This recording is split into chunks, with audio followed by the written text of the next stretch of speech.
Bwana wangu naomba unisikie nijapomeleza kondiki. Naomba unisikie. Moi je suis sur Ésaïe, Exode chapitre 4, le verset 10. La Bible dit ceci. Moïse dit à l'Éternel, vous connaissez tous l'histoire de Moïse, comment Dieu l'avait appelé, et ça c'est Dieu lui donne une mission. Mais Moïse a fait une déclaration, une réponse à Dieu par rapport à la mission que Dieu lui avait donnée. Et c'est là que nous allons tirer une leçon sur l'interconnexion, la puissance de l'interconnexion. Moïse dit à l'Éternel, « Ah Seigneur, je ne suis pas un homme qui ait la parole facile.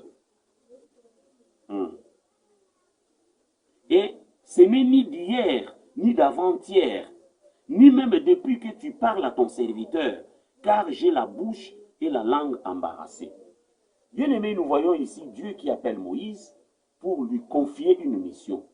Et Moïse se regarde, il trouve quelques failles en lui-même. Il dit à Dieu, j'ai la langue embarrassée. Et il explique à Dieu que ce n'est pas un problème d'aujourd'hui, non, ni d'avant-hier, non. C'est un défaut qui date de très longtemps dans ma vie. J'ai la langue embarrassée. Écoutez maintenant comment le Seigneur lui répond.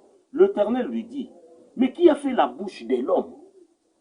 Là, nous voyons déjà comment la puissance de l'interconnexion agit. Dieu veut libérer Israël.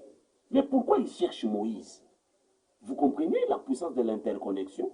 Dieu veut libérer Israël. Est-ce que Dieu n'avait-il pas la force d'aller seul accomplir cette mission? Mais pourquoi il a cherché Moïse? C'est parce que l'interconnexion cache une puissance bien-aimée. Attendez, vous allez comprendre ça par la suite. Il lui dit, l'Éternel lui dit, mais qui a fait la bouche de l'homme? Et qui rend muet ou sourd, voyant ou aveugle? N'est-ce pas moi l'Éternel? Au verset 12, il dit, va donc, je serai avec ta bouche, et je t'enseignerai ce que tu auras à dire. Dieu lui dit, tu es suffisant en toi-même.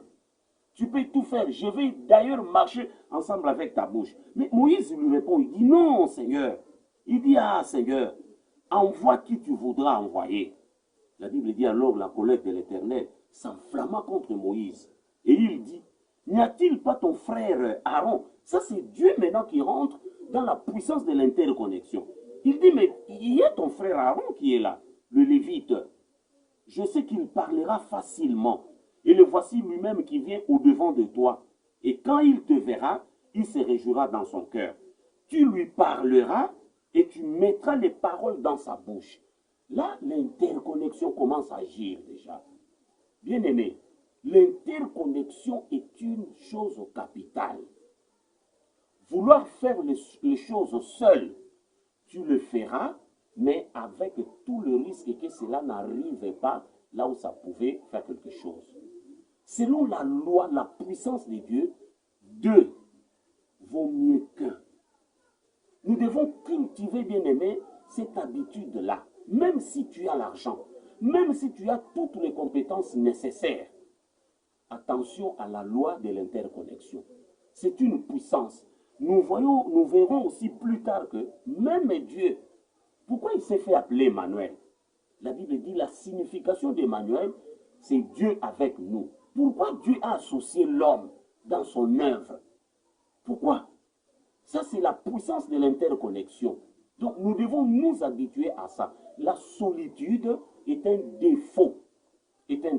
Et ça nous pousse à ne pas arriver là où Dieu voulait que nous y soyons. Quand on est deux, on est capable de faire mieux que quand on est un.